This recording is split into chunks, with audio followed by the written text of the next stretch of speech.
পৰশুৰামে কোনোদিন মানে মান্তি নহয় মই ইতিমধ্যে মই মানে প্ৰভু দৰ্শন কৰিমেই এই হাতাহাতি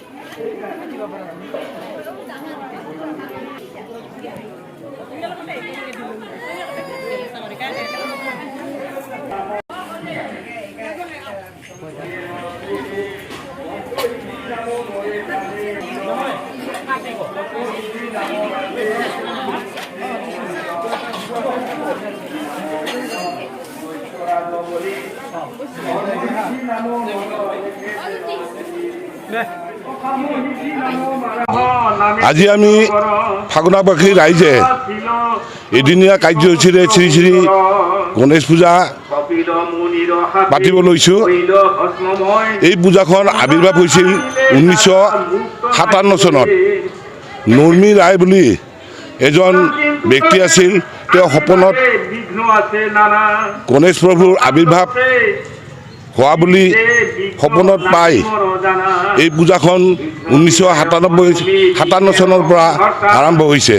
আজি আমি এই পূজাখন এদিনীয়া কাৰ্যসূচীৰে চলাই নিয়াৰ প্ৰস্তুতি কৰিছোঁ। প্ৰতি বছৰে কিমান মানুহ সমাগম হয়? প্ৰতি বছৰে ইয়াত প্ৰায় 2000-3000 মানুহ ইয়াত ভক্ত হিচাপে পূজা দিবলৈ আহে আৰু ইয়াৰ পৰা যথেষ্ট তেওঁলোকে উপকাৰ পায় বুলি তেওঁলোকে প্ৰকাশ কৰে। আজি আপোনালোকৰ জৰিয়তে মই অসমবাসীক জনাবলৈ বিচাৰিছোঁ আমাৰ এই গণেশ মন্দিৰৰ পূজাৰ বৈশিষ্ট্য এইটোৱে।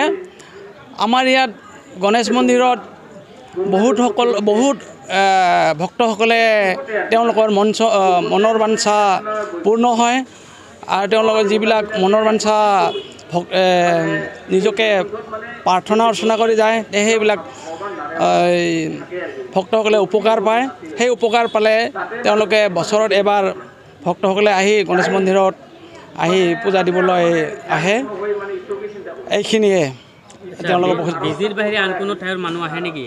বিজনীৰ বাহিৰে সকলো ঠাইৰ দূৰৰ এই অঞ্চলৰ বাসী প্ৰায় আহে।